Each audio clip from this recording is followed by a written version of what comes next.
ባሮ ቱምሳ እንዴት ተገደሉ እኔ መሰማው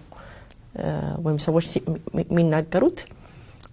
እዛ ውስጥ ባለ ግጭቶች ኦነግ ባለበት በራሱ ግጭት ነው እሳቸው የተገደሉት በውስጥ አርበኞች ናቸው የሚሉ ሰዎች አሉ እንዴት ተገደሉ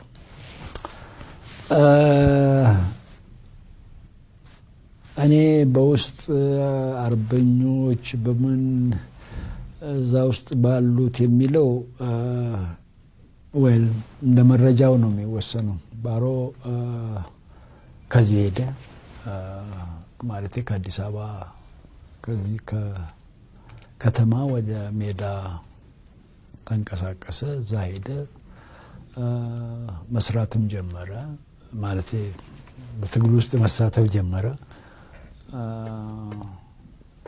እዛ ያለም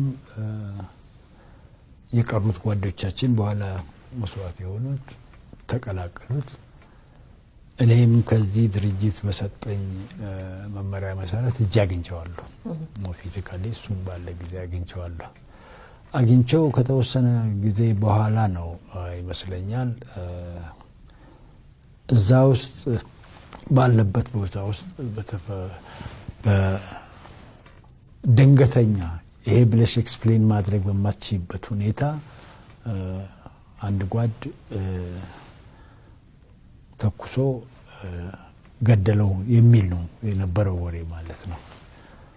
ይሄ እንግዲህ ብዙ ብራንቾች አውጥቶ ብዙ ነገሮች ተብለዋል ማለት ነው ሪሊ እሱን አንድ ትልቅ ሰው ነው ያጣነው በድርጅቱም በህዝቡም ታሪክ ውስጥ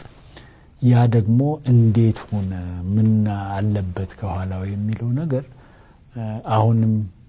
ያኔ የነበርን ሰዎች ስርዓት አስይዘነው መጽሐፍ መመሪያ መጠየቅ ምን ማለት ነው ኢንኳየር ማድረግ ያለብን ይመስለኛል ጊዜ አላገኘንም ለዚህ ሁለተኛ ነገር ደግሞ ብዙ ነገሮች ተብለዋል እንግዲህ ህዝብን ለማቋሰል ተብሎ ብዙ ነገር ተጠቅመውበታል ከሌ ነገደለው ከሌ የሚለውን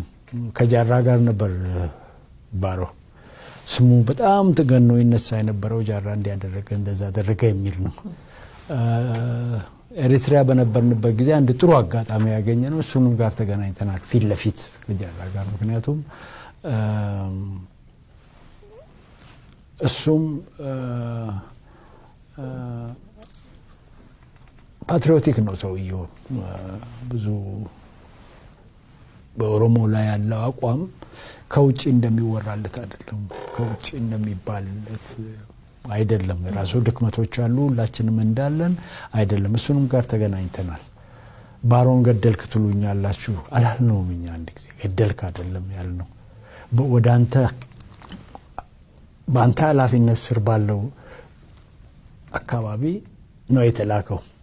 እና እንዴት እንደሞተ ልትነግረን ይገባል ነው እኛ ተቃውሞና ወደ ግጭት የሚመራን የሚል ነው የመለስንለት ኦፍ ኮርስ ብዙ ከተነጋገርን በኋላ እሱን ነገር ሁላችንም በደንብ ኢንቨስቲጌት አድርገን አንድ ዘላቂ የሆነ መልስ እንድናገኝ እንድንሰራ ብለን ታርቀን ያለበት ማከላችን ያለውን ችግር ጨረስ አቶ ባሮም በድንገተኛ ሁኔታ ነው ያጣነው በጣም የሚያሳዝን ነው ግን ተጠንስሶ በሴራ የተደረገ የሚለው አንዱ ቨርሽን ነው ማለት ሰው የሚናገረው ከውጪ ብዙ ነው እንግዲህ ተባለው ብዙ ነገር ይባላል ሁሉንም ዘርዝሬልሽ ሊጨርስ አልችልም